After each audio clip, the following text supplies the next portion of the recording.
할렐루야. 하나님께서 새해를 주셨습니다. 이 새해 가운데 하나님의 우리를 향한 계획이 있을 것입니다. 그러므로 새해를 출발하고 살아가는 우리들은 그 주님에게 나를 향한 계획에 대해서 우리가 묻고, 그리고 그 뜻을 알고, 그리고 그 뜻을 따라 금년을 살아가는 것이 우리가 가장 잘 사는 길입니다.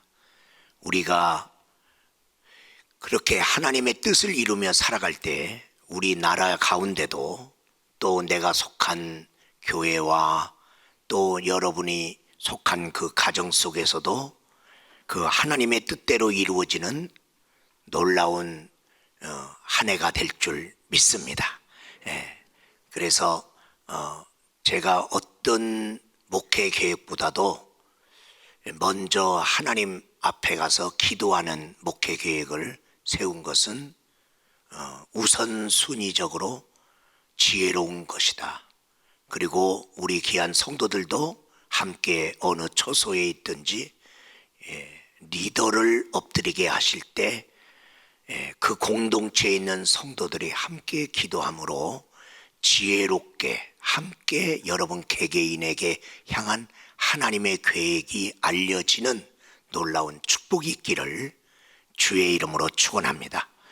1월 달에 우리가 기독교 세계관이라고 하는 큰 범위 속에서 우리가 살펴보고자 평소에 잘 다루지 않았던 그러한 부분이기 때문에 생소할 수 있으나 우리가 마땅히 이 부분을 알고 살아가야 될 그러한 시점이 됐기 때문에, 세상이 너무나 혼란스럽기 때문에 우리의 삶의 기초와 같은 이 세계관에 대한 말씀을 1월 달에 열었습니다. 오늘 세 번째 날 기독교 세계관에 대한 부분을 말씀하면서 좋은 땅이라는 제목으로 말씀을 증거합니다.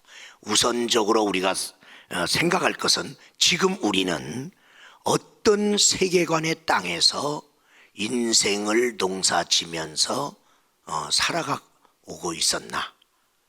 또한 우리들이 사랑하는 두 번째로 우리 자녀 세대, 다음 세대들이 어떤 세계관의 땅에서 살아갈 건가. 우리는 자녀가 잘 되기를 바라는데 어떤 세계관의 땅에서 살아가야 우리 자녀가 잘 될까?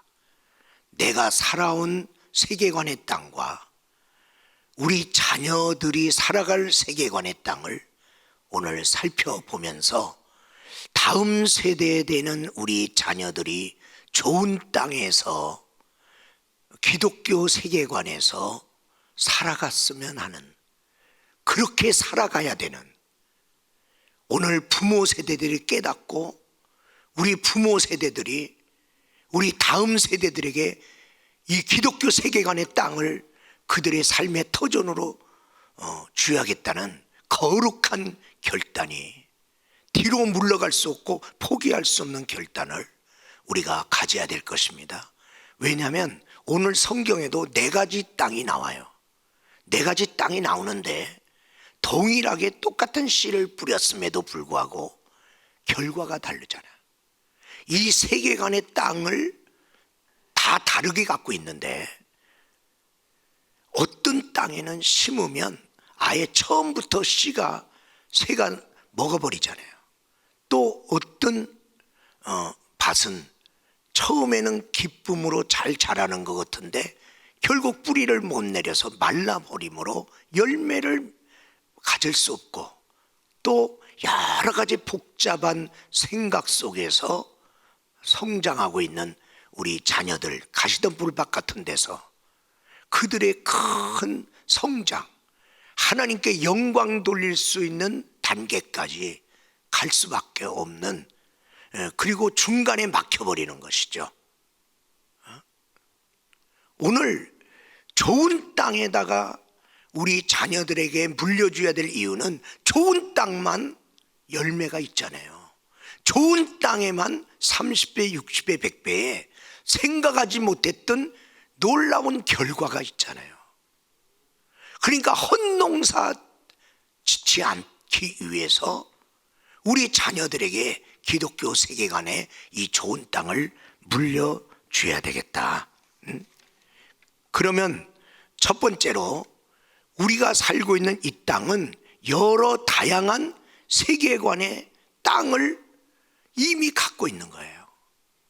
인본주의적인, 그리고 마르크스, 뉴에이지, 포스트 모더니즘, 그리고 앞으로 이슬람이라고 하는 이러한 종교적이면서도 새로운 패러다임의 세계관을 가진 이 이슬람 세계관이 몰려오고 있는 것이죠. 지금은 많이 사람들이 못 느끼고 있죠. 그러면 오늘 성경에 네 가지 땅이 있듯이 우리의 삶의 현재 그리고 이전에 강력한 터로 우리의 삶에 영향을 끼친 네 가지 세계관의 땅이 있는데, 첫 번째로 인본주의 세계관입니다. 하나님의 자리에 하나님을 밀어내고 사람이 차지한 세계관이죠. 인본주의는 초자연적인 것을 부정하는, 초과학적인 것, 초월적인 것을 부정하는 자연주의, 이성으로만 판단돼서 정리될 수 있는 것만 받아들이는 합리주의, 그리고 과학적인 방법으로 인정된 것만 인정하는 과학주의. 이거 인본주의의 세 가지의 기둥과 같습니다. 자연주의, 그리고 합리주의, 과학주의. 그러면 우리가 이렇게 들을 때, 아니 합리적이어야 되지 않아? 그리고 과학적으로 증명된 것이 맞는 거 아니야?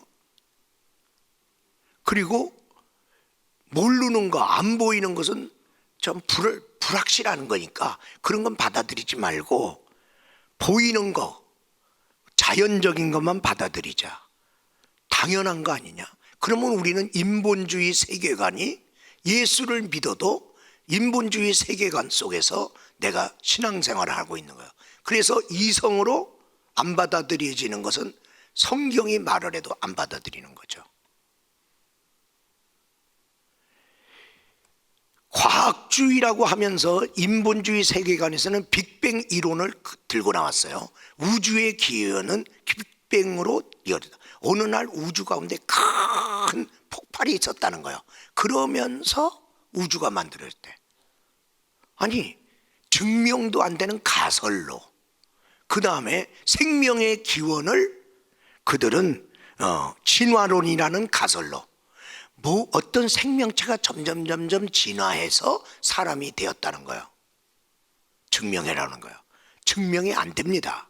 진화론은 증명이 안 되는 이 가설을 공적 기관, 교육기관에서 지금 계속 가르치고 있는 것이죠. 그래서 우리 자녀들은 예수를 믿는데도 불구하고 공교육에서 진화론을 배웠어요. 교회에 왔더니 하나님이 천지를 창조했대. 어떤 걸 믿어야 돼요? 얘들이 지금 이러한 혼란 속에 있는 것이죠. 그래서 이 시편 53편 1절에 어리석은 자는 그 마음에 이르 하나님이 없다는 사람들의 마음, 인본주의잖아요. 왜 어리석은 자들이다.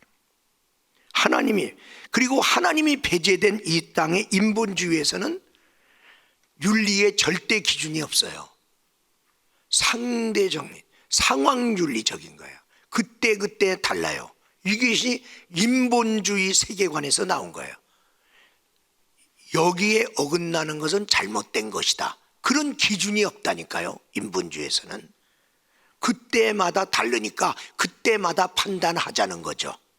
그때마다. 그리고 마르크스주의의 세계관이 이 세상에 서구에서 세 번의 큰 세계관의 변화가 있었는데, 전통적인 기독교 세계관이 있었어요. 그 다음에 모던이라고 인본주의적인 그런 것들이 들어왔고, 지금은 포스트 모던 그러한 시대로 들어간 거예요. 그러니까 서구가 모든 세계사를 잘 정리했기 때문에 서구를 갖고 얘기하는 거예요. 동양도 세계사가 있었는데 우리는 잘 그런 역사를 연구를 해서 정리를 안 해놨다는 거죠. 근데 이 마르크스주의가 20대 초반 중반에 5, 60년 동안 마르크스주의가 맞다는 걸 증명하기 위해서 공산주의를 만들어 갖고 공산국가를 만들어 갖고 이걸 실험했어요. 이 실험 속에서 1억 명 이상이 죽었습니다. 그래서 이게 이론이 틀렸구나. 거기다가 경제적으로 폭락했어요. 경제관이 실패했어요. 마르크스주의적인 경제 이론이 안 맞았어요. 그래서 그럼으로써 공산국가가 몰락했는데, 공산국가가 몰락했는데도 불구하고 마르크스주의인 세계관이 지금도 망령처럼 일어나서 우리들 가운데 지금 사상적인 갈등을 지금 주고 있잖아요. 공산국가는 망했는데 글로 안 가는데 공산주의와 같은, 사회주의와 같은, 아니 이미 끝났다고 생각한 그런 사상적인 갈등이 우리나라에도 있는 거 아니겠어요? 이 사상은 유물론적인 세계관을 가지고 있어요. 물질 정도의 수준이 인간이다. 짐승보다도 뛰어나지도 않다. 그냥 짐승 정도로. 그리고 인본주의자처럼 사람이 죽으면 끝나는 거지 죽음 외에 다른 거 없다. 그러니까 생명 있을 때, 육체를 가지고 있을 때만 사람은 존재 가치가 있다. 이렇게 그들은 생각하고 사후에 심판이나 이런 거 인정 안 하는 거죠. 그러면서 지금 가장 우리들 가운데 많이 영향을 끼치고 있는 것 중에 하나가 세 번째로 뉴 에이지 세계관이에요. 뉴 에이지 세계관은 범신론적인 세계관으로 진화론, 환생, 윤회, 깨달음, 그런 사상을 기반으로 하면서 우주와 지구를 큰 나로 보고 자기를 작은 나로 보고 이 큰 나와 작은 나가 어느 날 하나가 돼서 영적 각성의 순간이 왔을 때 뉴 에이지, 새로운 시대가 도래한다고 믿는 사람들이에요. 이 사람들은 상대주의를 갖고 있어요. 어떤 상대주의를 갖고 있냐? 나도 옳고 너도 옳다. 절대적인 건 없다. 모든 것은 상대적이다. 그래서 이 세상에서는 너도 옳고 나도 옳은 거야. 어떤 옳음의 기준이 없는 거야. 그러니까 내가 이런 어떤 것을 주장한다. 그럼 그 나름대로 옳은 거고, 나는 이걸 주장한다. 이거 옳은 거야. 그러면 이 사회를 어디로 끌고 가야 돼? 그냥 네가 옳은 대로 그냥 살아. 이게 뉴 에이지의 세계관 속에서 지금 일하고 있어요. 왜 나한테 간섭하세요? 어떤 데 설교를 합니다. 목사님, 그냥 성경에 있는 거 말하세요. 내가 그거 믿고 안 믿고, 받아들이고 안 받아들이고 내가 알아서 할게요. 내가 그거 받아들이고 싶으면 받아들이고 말고 싶으면 말고. 그러면 목사님이 설교 뭐하러 해요? 옛날의 성도들은 하나님의 말씀을 전하면 그 말씀대로 따르든지, 두 번째는 내가 못 따르면 죄송스럽고 죄스러웠어요. 그래서 내가 하나님 말씀대로 못 살아서 회개를 했어요. 회개가 없어진 이유는, 아니 내가 옳으면 따른다니까요. 내가 기준이잖아요. 내가 옳게 여기면 따르고, 내 마음에 들면 따르고, 아니면 아니다. 이건 뉴에이지 세계관을 가지고 예수를 지금 믿는 것입니다. 헌금도 마찬가지예요. 헌금 강요하지 마세요. 내가 드리고 싶으면 드린다니까요. 근데 내가 드리기 싫은데 왜 자꾸만 드리라고 그러세요? 뉴에이지의 세계관의 헌금관입니다. 성경적이지 않다는 거예요. 그러면 이 안에 종교다원주의도 있어요. 진리는 모든 종교에서 다 있다. 모든 종교의 종착점은 똑같다. 단지 그 종착점으로 가는 길을 다르게 설명하고 있을 뿐이다. 그렇기 때문에 이런 뉴에이지 세계관을 가진 사람은 교회에 왔어요. 예수님만이 구주십니다. 이러면요, 왜 예수님만 구주야? 딴 데는 그런 구원 없다는 말이에요. 기독교 이거 굉장히 독선적이네. 왜 그렇게 여길까요? 뉴에이지 세계관이 들어가 있어. 종교는 다 똑같다. 다른 데도 진리 있다. 다른 데도 구원이 있다. 나도 모르게 내가 이걸 배웠냐 안 배웠냐 간에 이 세상에 이런 세계관이 있는데 이 세계관이 내한테 들어와 있다 이 말이죠. 미국의 뉴에이지주의자 인구의 한 10%, 1200만 정도 되고 점성술이나 영혼 윤회설까지 믿는 사람 합하면 약 5천만 명 정도. 우리나라도 점성술, 요가, 명상, 단, 뉴에이지 음악, 기체조, 자연치유요법, 이런 자연보호, 동물보호운동 이런 것들이 뉴에이지 사상에서 나오는 거예요. 잘 들으세요. 사람이 존중됐어요. 사람이 우월했어요. 사람의 생명이 귀했어요. 지금은요 사람만 아니에요. 동물 건드리면 큰일 나. 동물 학대법에 걸려. 이게 뉴에이지 세계관에서 나온 겁니다. 왜? 동물도 생명의 존재. 그렇죠. 그러나 이게 왜 이런 여기가 그러면서 막 이걸 더해. 지금은요 피해자 누가 누구를 살인했어요. 그럼 그거 지금 아들이 죽었어. 거기다가 그 부모들이 얼마나 속상해. 우리 아들의 원수를 갚아주세요. 법에다 했어요. 그런데 가해자의 인권이 있다는 거예요. 그래 가해자를 보호하는 거예요. 보호해야죠. 법 없이 계속 걔를 죽이면 안 되고 불이익을 당하면 안 되죠. 그런데 가해자의 인권에 피해가 될까 봐만 신경 쓰지 피해받은 사람의 인권은 그냥 무시되는 거예요. 이게 도대체 뭐 하는 거예요? 이런 것들.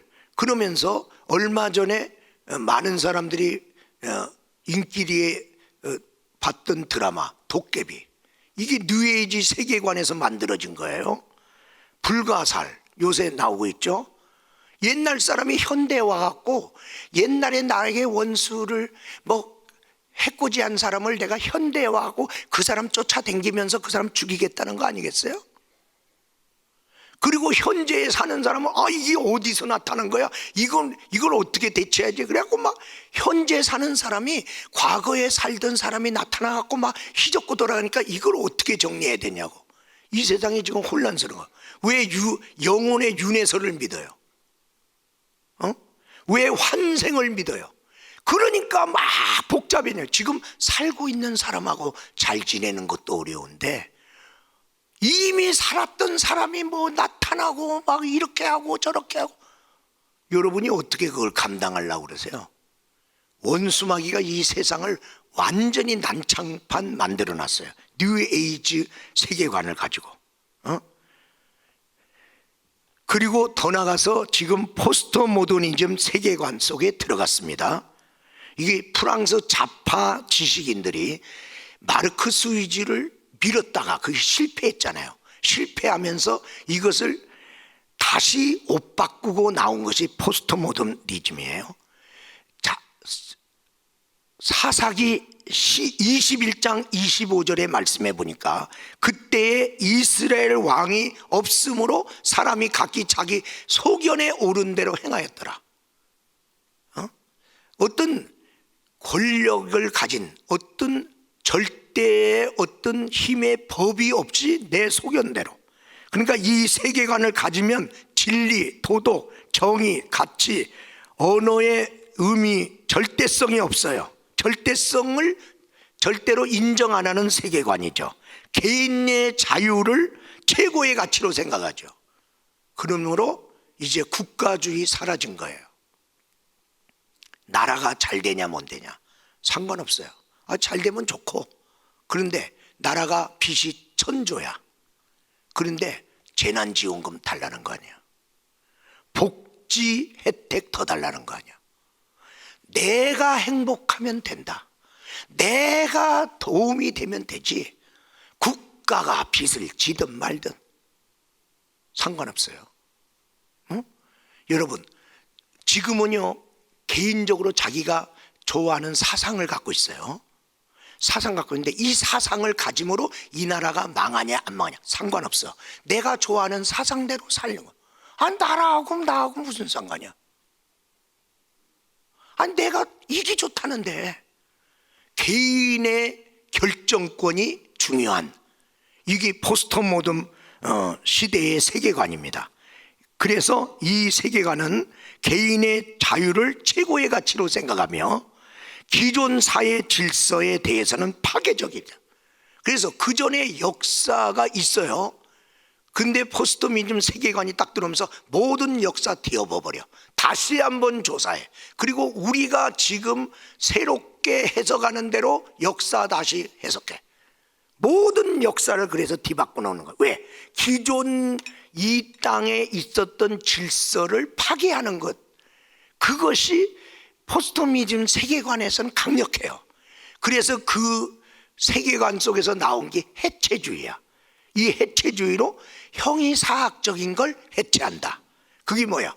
안 보이는 거, 신, 하나님 없애. 신 없다. 해체. 그 다음에 건축물의 그동안의 설계의 기본법 해체. 꼭 그렇게 건축물을 지어야 되냐? 꼭 창문이 있어야 돼? 그래서 여러분 어떤 데 가면요, 창문 하나도 없이 건물을 칩니다. 그리고 그 안에서 조명으로만 다 모든 걸 하고.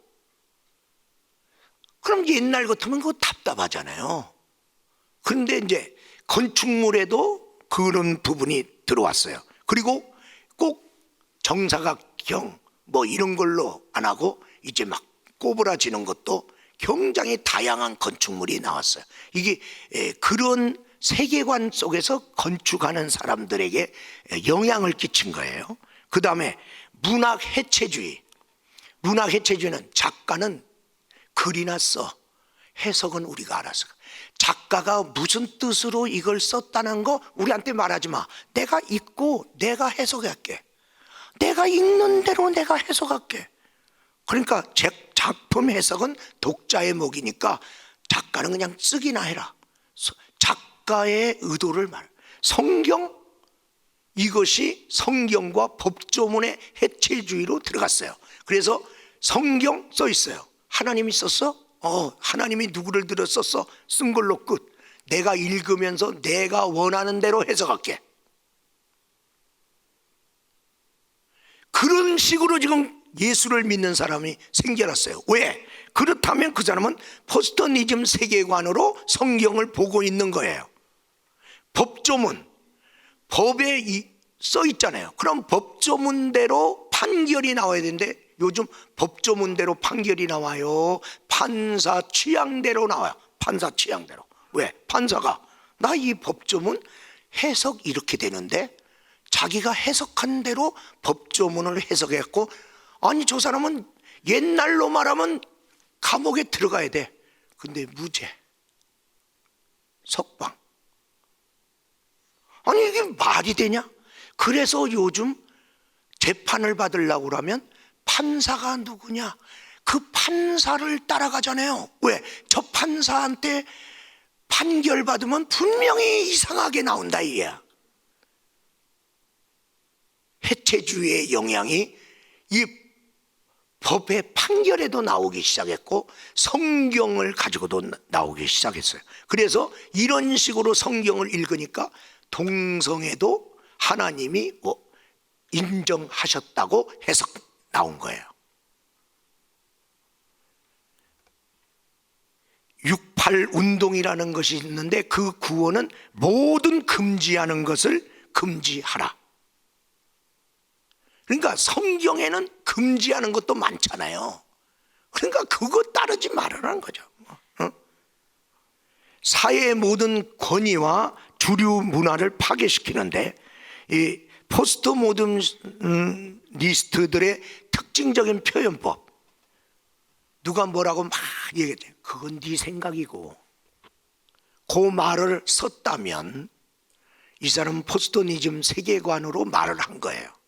그건 네 생각이야. 그거 생각해 볼 만한 생각인데, 그래. 이런 게 아니라, 그건 네 생각이고, 내 생각은 달라. 이 나라를 위해서 누가 대통령이 되냐? 내 생각은 이래. 네 생각 가지고 나한테 주입하지 마. 포스트모덤 세계관입니다. 우리는 예수를 믿으라고 합니다. 예수를 믿어. 예수를 믿어야 됩니다. 예수만이 진리입니다. 안 믿으면 우리가 재산 받을 수고, 재산 받지 못하면 우리가 지옥 갈 수밖에 없습니다. 형제여, 예수 믿읍시다. 친구여, 믿읍시다. 너한테는 기독교가 진리인 줄 모르나 나는 아니야. 너한테는 네가 진리라니까 그래, 그 진리대로 살아. 근데 나한테는 그건 진리가 아니야. 그러니까 나한테 그걸 따르라고 하지 마. 여기 포스터미즘 세계관의 사람의 언어 사용법입니다. 그러니까 나도 모르게 이걸 썼다? 나도 이게 우리 다음 세대, 우리 자녀들도 지금 다 같이. 지금 우리가 옛날에 우리가 살았습니다. 살았을 때 어떻게 살았어요? 동성애라는 거 알아요? 동성애를 만약에 하면 부끄러웠잖아요. 그리고 시시했잖아요. 숨겼잖아요. 있었다면. 그런 사회였단 말이야. 그게 기준이었어요. 근데 지금은 성교육을 시키면서 초등학교부터 중학교, 고등학교까지 지금 동성애에 대해서 가르쳐요. 그럼 그걸 들은 아이가 뭐라고 생각하겠어요? 동성애라는 것도 있구나. 남자가 남자 좋아할 수도 있고 여자가 여자 좋아할 수도 있고 결혼할 수도 있구나. 나는 그렇게 안 살아도 그런 거 있구나. 그러면 정지 안 하죠. 그럼 동성애자가 어느 날 자기 친구가 결혼해요. 가서 축하하러 가야죠. 왜? 그렇게 교육받았잖아요. 그러나 기독교 세계관으로는 어때요? 이건 아니다.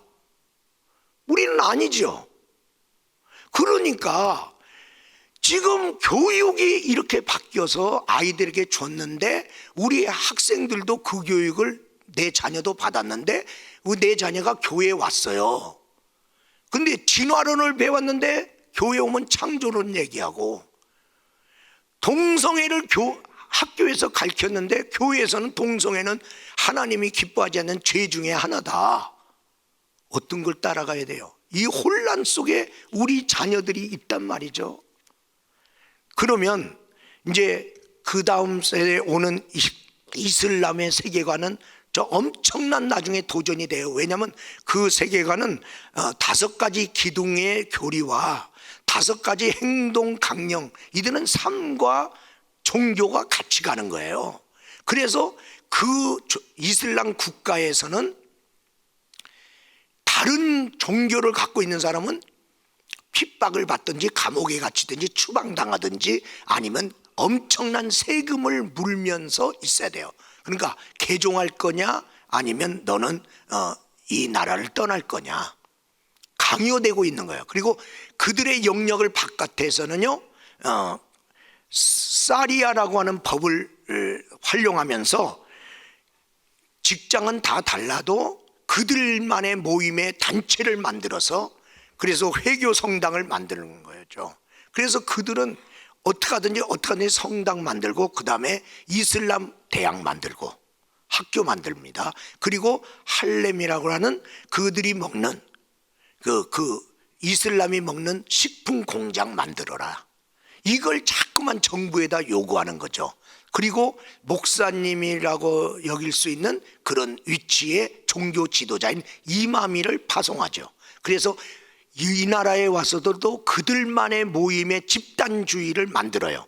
그리고 사리아법으로 내부 단속하는 거예요. 여기 와서 다른 종교로 넘어가지 못하게 하고 자기들끼리 서로 감시하고 자기들이 이렇게 보호하고 막 이제 그렇게 하고 있는 거죠. 이건 앞으로의 우리나라에 이제 크게 문제가 되고 대두될 상황이고요. 그러면 두 번째로 이제 여러 세계관에 대한 얘기를 듣는데, 기독교 세계관의 땅, 좋은 땅. 왜 기독교 세계관이 좋은 땅이냐? 우리 자녀들에게 이 땅을 물려주지 않으면 그들의 삶 속에 하나님이 기대하는 열매 30배, 60배, 100배가 맺을 수 없다는 거죠. 그런데 모든 세계관은 4가지 기본적인 동일한 질문에 대해서 다르게 답변함으로 세계관이 다르게 나온 거예요. 나는 누구인가? 나의 문제의 원인은 무엇인가? 그리고 나의 문제 해결책은 무엇인가? 그리고 나는 결국 어디로 가나? 이 네 가지 질문이 다르기 때문에 세계관이 달라지는 거예요. 그럼 기독교 세계관은 뭐예요? 누가 뭐래도 내가 농사꾼의 자녀든, 옛날에는 우리가 이조시대 때 양반과 쌍놈이 있든 말든 하나님은 나를 하나님의 형상으로 창조했다. 그리고 예수 그리스도 안에서 우리는 새로운 피조물이 되고 하나님의 자녀다. 나에 대한 정체성을 딱 분명히 하고, 그리고 내 문제의 원인은 죄로부터 시작됐다.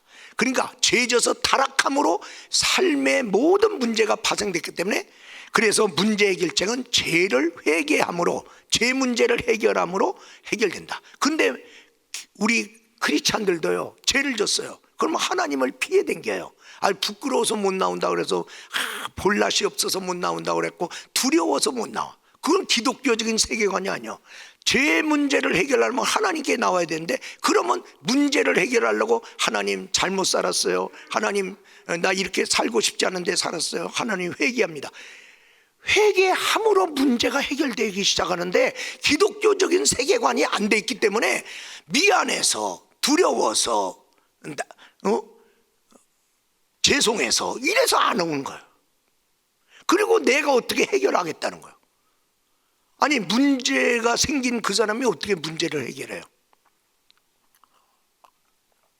그리고 나는 왜 이 세상에 존재하면, 나는 끝나면 어디로 가나? 왜 존재하냐? 크리스찬은 세상을 하나님의 나라로 변화시키는 그러한 청지기적인 삶을 가지고 살았어요. 그러니까 내가 무엇을 하든지 내가 있는 곳, 가정이든 직장이든 사회든 어디든 하나님의 나라가 임하도록, 하나님의 나라, 하나님의 나라, 하나님의 나라가, 그렇게 하다가 주님의 사명 다하고 이 땅을 떠날 때는 하나님이 예비한 영원한 나라, 영생하러 간다. 우리 기독교는 이게 딱 들어요. 여기에서 흔들리지 마라. 어떤 세계관으로 인해서 이런 것들이 흔들리지 마라. 왜? 어떤 세계관은 신이 없다잖아요. 하나님이 창조 안 했다잖아요. 그리고 사후에 심판 없다잖아요. 이런 것들이 나오고, 그리고 하나님의 말씀이 있어도 말씀이 있으면 말씀이고, 해석은 내가 하고, 내가 믿고 싶으면 믿고, 내가 이게 옳다면 옳은 거고 또 틀리다면 틀린 거다. 이런 세계관으로 살고 있잖아요. 우리 사랑하는 여러분, 모세가 태어날 때 그때 애굽의 제국에 애굽의 법이 있어. 바로가 만든 애굽의 법.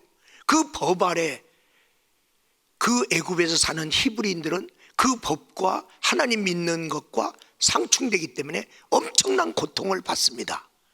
세계관의 충돌입니다. 그러면서 거기서 그들에게 눌려갖고 종살이합니다. 그런 세계관 속에, 애굽의 세계관 속에 모세가 태어납니다. 그러면 애굽의 세계관의 애굽의 법은 뭐예요? 히브리 남자 나면 죽여라. 그 법 아래 태어났으니 남자로 태어난 다음 세대 모세는 죽어야 했다. 태어나자마자 내가 죄를 져서 죽는 것도 아니고 그냥 그런 법 아래에 있기 때문에 나는 죽어야 돼. 그래서 산파, 오늘날하면 산부인과 의사인데 아이를 받는데 허가증이 있는 사람이에요. 이 사람들한테 그 아이를 낳으면 죽여라, 남자면 죽여라, 아니면 우리한테 국가에 보고해서 신고해라. 신고하면 우리가 갔다가 걔 죽인다. 그런데 하나님이 산파들에게 은혜를 주사 히브리 남자가 태어났음에도 불구하고 그들을 숨겨서 기르도록 도와줬다.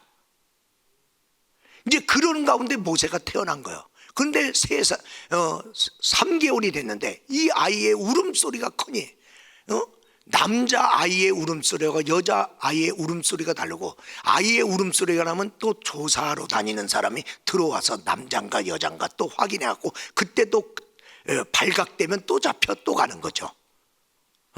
이런 상황 속에서 더 이상 모세를 우리가 돌보는 것이 아니고, 우리가 모세를 데리고 있으면 모세도 위험하고 그리고 우리 가족들도 위험하다는 결론이 왔어요. 그래서 이 다음 세대인 모세를 어떻게 해야 되나, 그래서 기도하면서 그들은 갈대 상자를 만듭니다. 그리고 그 다음 세대를 그 갈대 상자에다 넣습니다. 하나님의 섭리의 갈대 상자에다 넣습니다. 하나님이 섭리하사 이 아이를 함께 하시고 보호하시고 인도하소서. 그리고 기도하는 손으로 만듭니다.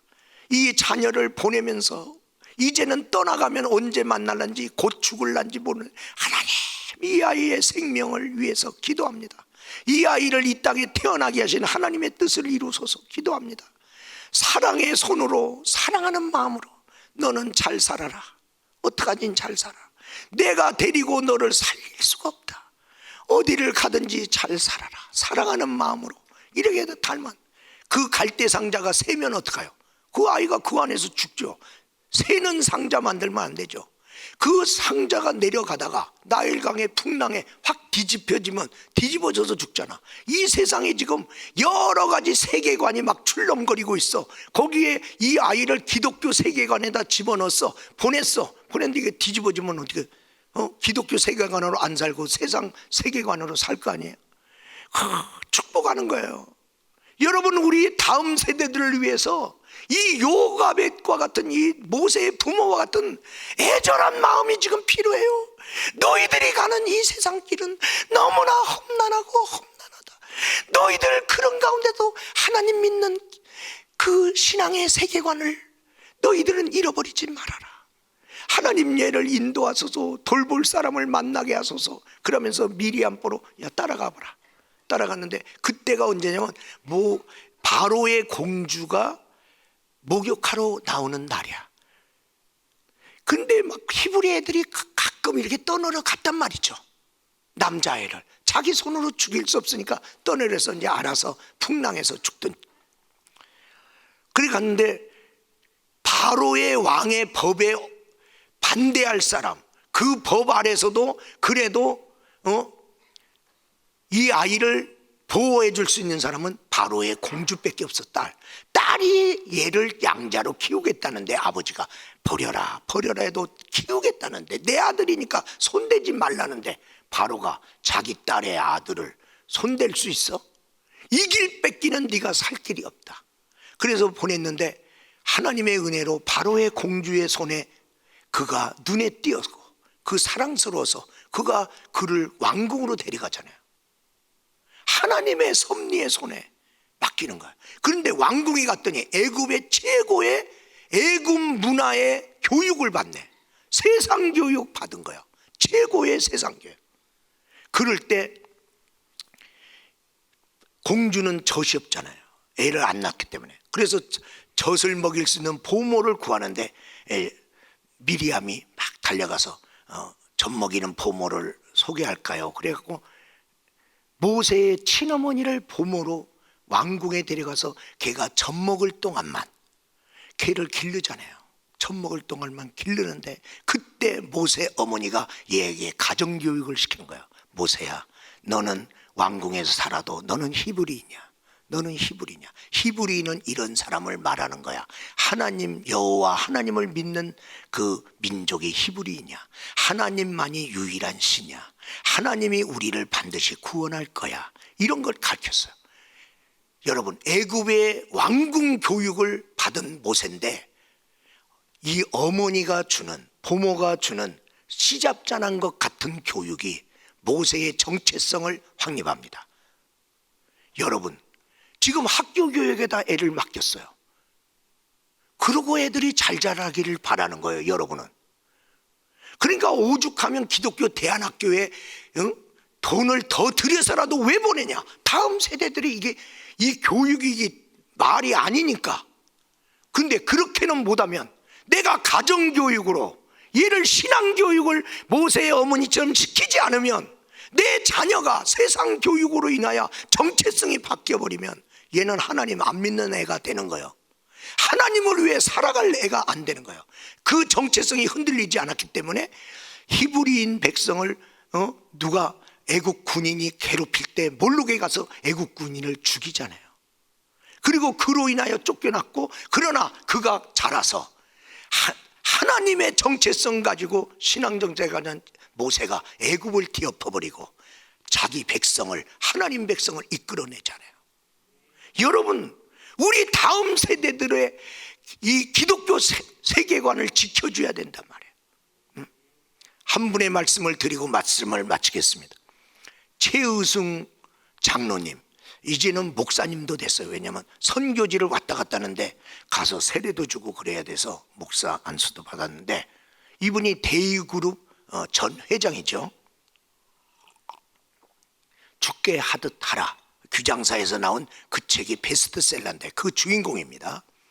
이분이 부모님하고 자동차도 없고 기차도 못 보고 초등학교도 없는 충남 태안 지역, 태안에서 태어났습니다. 그 태어나서 거기서 오남매랑 콩밥 매면서 자랐어요. 자라는데 얘가 5살 됐을 때 운명이 바뀝니다. 아버지가 결단해요. 여기서 계속 살면 우리 애들도 다 초등학교도 못 가고, 왜? 초등학교가 없으니까. 그리고 기차가 뭔지도 본 적도 없고 자동차도. 여기서 살다가 얘들은 콩밥 매고 계속 우리랑 같이 이렇게 살겠구나. 그래서 아버지가 모든 가산 다 정리해갖고, 야, 무조건 이 땅을 떠난다. 그리고 떠나는 거예요. 떠나면 마을이 나오겠지. 이틀을 걸어갔는데 마을이 안 나오는 거야. 어디로 가야 되나? 그냥 피곤도 하고 지치고 그랬는데, 이 아버지가 그때 하나님 안 믿었죠. 그냥 하늘을 쳐다보면서, 하늘에 계신 님이여, 하나님이 계시다면 우리의 갈 길을 인도하소서. 그리고 짊어지고 이제 가재도 들고 이제 가는 중에 그 지게작대기를 하늘로 집어 던지면서 지게작대기가 가리키는 쪽으로 간다. 어디로 갈 줄 모르니까. 그래서 가족을 책임지고는 아버지가 집어 던졌어요. 하늘에 계신 하나님이 계시다면 우리를 인도하소서. 그랬더니 지게작대기가 어느 쪽으로 가리켰어. 그래, 그쪽으로 갔더니 하루길을 더 많이 가다 보니까 거기에 이제 대천이 나왔어. 그래, 대천에 갔더니 자동차가 보이네. 대천에 갔더니 기차가 다니네. 대천에 갔더니 초등학교가 있어. 됐다. 그리고 대천에 자리를 잡는데, 대천 감리교회 앞에 조만한 집, 이제 거기에 터전을 잡았어. 교회 앞에다가 터전을 잡으면서 교회 그냥 나갔어. 그래서 이 아이도 온 가족이 그냥 교회 앞에 거처를 잡고 그냥 교회 다니게 된 거예요.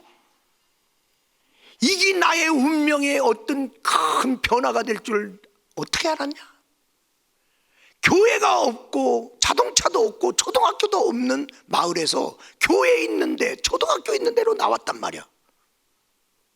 그러니까 얘들이 이제 보게 되는데 교회 왔어요. 그런데 그가 거기 이제 6살 때부터 이제, 그래서 초등학교에 들어갔는데, 그래, 초등학교 졸업할 때쯤 중학교가 생겼어. 그래서 중학교도 가고, 중학교 졸업할 때쯤 고등학교가 마침 그 대천에 또 생겼어. 그래서 고등학교 나왔어. 그래, 대학교는 없잖아. 그걸로 끝. 그래서 이제 대학교도 못 가고, 가고 싶어도 못 가고, 보내달라고도 할 수도 없고, 돈도 없고, 이제 그래서 이제 콩밥 메고 또 이제 사는 거죠. 산에 가서 나무하고. 그러고 있는데, 그에게 고등학교 2학년 때 큰 결정적인 큰 역사가 일어나는데, 그 고등학교 2학년 되기 전에 막 온 교회 성도들이 헌금도 부족한데 어떻게든지 교회당 진다고 막 흑벽돌 가라고 막 이거 나고 막 서로 노동하면서, 이 최의승 이분이 고등학교 2학년 됐을 때 성전을 이제 짓고 입당 예배 드리는 거야. 자기는 고등학교 2학년으로서 성도들과 같이 입당 예배에 참석했어. 근데 그 예배가 자기에게는 일생에 잊을 수 없는 예배가 되는데, 목사님이 입당 예배를 드리는데 설교하려고 섰는데 설교를 못해. 계속 우는 거야. 성전 짓는 그 과정을 생각할 때 성도들이 하나님을 얼마나 사랑하고 교회를 얼마나 사랑하는지 그걸 생각하니까 막 가슴에 메어서 설교를 못하고 울기만 해. 목사님이 울고 있는데 성도들도 울기 시작해. 다 울고 그날 설교도 못하고 끝났어요. 이 고등학교 2학년 이 학생에게는 충격적인 거예요. 교회가 뭔데? 교회 하나 져놓고 저렇게 울음바다가 되고 감격하고 저럴 수 있나? 교회가 뭐냐? 교회가 뭔데 교회당 하나 져놓고 저러나? 이 어린아이에게 충격이었어요. 그리고 교회당 뒤 자기 집 뒤에 그 언덕 위에 공동묘지가 있는데 그 공동묘지로 갔어. 사람 없어요. 계속 벌렁거리면서 거기서 교회나 뭐냐? 그러면서 그가 기도 아닌 기도를 처음 합니다. 하나님 계시면요, 나의 가는 길을 가르쳐 주세요. 나 버리지 마시고 하나님 자녀로 써주세요. 대천까지 뺏기는 모르고 그 다음 세상을 몰라. 그러는데 어떤 하나님이 딱 잡아준다는 느낌이 왔어요. 자기는 참 기도했는데 하나님이 날 잡아주는 것 같다. 그래서 그 가운데 또 기도했어요. 하나님이 이왕 나를 잡아주시려면, 그리고 세 가지의 결정적인 기도를 합니다. 이 어린아이 고등학교 2학년이 첫 번째, 하나님 나 박사학위 받게 해주세요. 두 번째, 나 그때는 회사라는 말도 없어. 사업장이나 뭐 하여튼 뭐 가게 주인이나 이런 말인데 이 입에서 회사 사장 만들어 주세요. 세 번째, 교회 하나 짓고 저렇게 감격하고 난리인데 하나님 나 축복하시면 내가 교회 100개 짓게요. 말도 안 되는, 대학교 갈란지 못 갈란지도 모르는데 박사 받게 해주세요. 그리고 회사 사장 만들어 주세요. 교회에 100개 짓게 해주세요. 그 기도했어요. 그런데 하나님이 들었는지 안 들었는지, 자기는 지금 고3이 돼갖고 대학교도 못 가고 지금 1년 이상 지금 부모님하고 지금 밭만 메고 농사만 짓고, 하나님 들으신 거예요? 안 들으신 거예요? 그런데 피난길에 이 대천에 이사 왔던 서울미술대학 교수를 아버지로 뒀던 그 학생이 일로 어머니랑, 그 아버지는 돌아가시고 그래 왔는데 이제 피난 왔으니 얼마나 힘들어요. 근데 자기가 이제 학교 다닐 때 이렇게 보니까 얘가 도시락을 싸우는데 나물만 싸우는 거야. 얘가 밥을 못 싸우는 거야. 그걸 보고 자기가 괜히 불쌍해갖고 걔한테 꽁보리밥이지만은 자기가 싸운 도시락을 모르게 걔한테 주고 바꿔갖고, 그래 자기는 맨날 배고픈데 행복했대. 그렇게 사랑했는데 걔한테 내가 했다는 말 안 했는데 이제 걔가 이제 6.25 사병 끝나고 이제 그가 서울로 갔어. 그리고 걔는 대학교 갔대. 그런 얘기도 들었는데 어느 날 그에게서 편지 한 장이 와. 의승아, 너 서울 한 번만 꼭 와라. 이렇게 오면 된다. 어떻게 가는 줄도 모르니까 다 하는데, 그 편지를 받았는데 그냥 여기서 이렇게 살 수 없는 마음이 막 와서 밥 메고 있는 엄마한테 가서 엄마 나 서울 좀 한 번만 갔다 올게. 친구가 오래. 예. 그러더니 어머니가 꼬쟁이에 있는 돈 500원을 내놔. 서울 가는데 150원 들어. 그리고 서울에서 있는 동안 이 돈 써라. 어머니가 콕 숨겨놨던 돈을 이 아들한테 주면서 그래서 서울로 올라왔어. 서울로 왔더니 이 친구가 너는 내려가지 마라. 너 서울에서 나랑 같이 살자. 외갓집에서 사는데 한 달 반 살 동안에 그 비용을 이 친구가 내면서 너 여기서 공부해. 그리고 대학교 들어가야 돼. 대학교 들어가야 돼. 대학교. 아니 갑자기 대학교 들어가라는데 이게 공부를 했어야지. 대학교 들어가면. 근데 너 내려가면 너는 계속 콩밥만 맨다. 너는 머리도 좋잖아. 너 대학교 들어가야 돼. 대학교. 그래 그 친구가 하숙비 대주는 바람에 그러면서 이제 공부를 하는데 영어를 자기가 뭐 어떻게 따라요. 그래서 삼위일체 그때 참고서 나왔을 텐데 그거 막 달달 외우면서 하나님께 죽으라고, 하나님 이번에 내가 대학교 못 가면 나는 내려가야 됩니다, 하나님 도와달라고. 막 왜? 가난한 데다가 공부도 제대로 많이 못했는데 이거 막 죽사사사 공부하면서 그러는 가운데 그것만 기도한 게 아니라 대학교 가도 등록금이 있어야 되잖아. 그리고 한 달 한 달 살아가려면 하숙비도 있어야 되잖아. 그러니까 이건 이 기도만 가지고는 안 돼. 대학교 하나님 대학교를 들어갈 때 수석 1등으로 들어가게 해주세요. 왜? 1등한테는 장학금이 나오는데 4년 전액 장학금이 나와. 그러니까 내가 대학교 들어가서 대학 생활을 하려면 1등하는 길밖에 없다 했는데 세 군데에 1등합니다. 조선대학교 1등 4년 장학생, 그리고 숭실대학 1등, 그리고 건국대학교 1등. 근데 건국대학교가 종합대학이기 때문에 그 당시에 그래 건국대를 선택하고 1등할 때 장학금만 4년 주는 게 아니라 한 달에 1,100원 하숙비도 지원해 주는 거야. 그래서 건국대로 들어가서 대학교를 나와. 그리고 나중에 유학도 가. 그런데 그가 세상이 흘러 하나님이 그를 복줬는데 그 어린 시절에 교회 옆에 이사 와갖고 그래서 교회 나가면서 하나님 알게 되고 하나님 믿으면서 나도 모르게 외쳤던 세 가지 기도 제목. 나중에 세월이 흘러보니까 자기가 박사 학위 3가지 받았어. 두 번째 회사 사장. 삼성은 그 당시 서울 사람 아니면 경상도 사람만 뽑아. 충청도 전라도 안 뽑아. 지금도 여러 가지 까다로운 게 있어요. 그 당시에는 더했어. 그런데 이 사람을 거기서 뽑을 수밖에 없어. 그런 역사로 들어가. 그래서 이병철 회장의 비서실장도 해. 그러고 있는데 대우그룹의 김우중 회장이 자기를 또 콜링해. 그래 그 콜링 받고 거기 가서 또 사장 회장 하면서 있다가 대우그룹을 창궐해. 회사 사장 하나님 만드는 거야. 회사 회장 만들어줬어. 그리고 75세 됐을 때 교회 100개를 집니다. 어린 시절에 하나님 만나고 하나님 앞에 기도했던 것이 어떻게 이렇게 이루어지냐.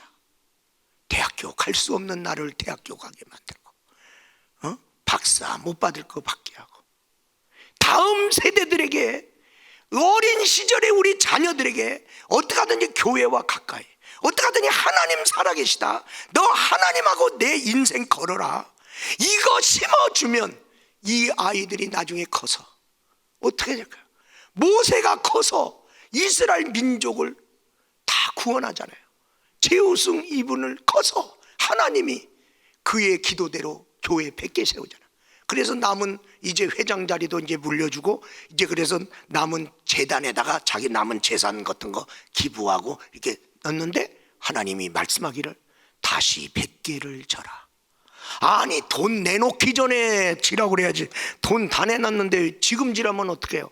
지금 연세가 83세 정도 되는데 그동안에 14개를 더 졌습니다. 그리고 자기는 이제 100개를 질라니까 야 이거 100살은 살아야 될 것같아. 그래서 100살까지 살 수 있는 건강 달라고 기도해. 왜?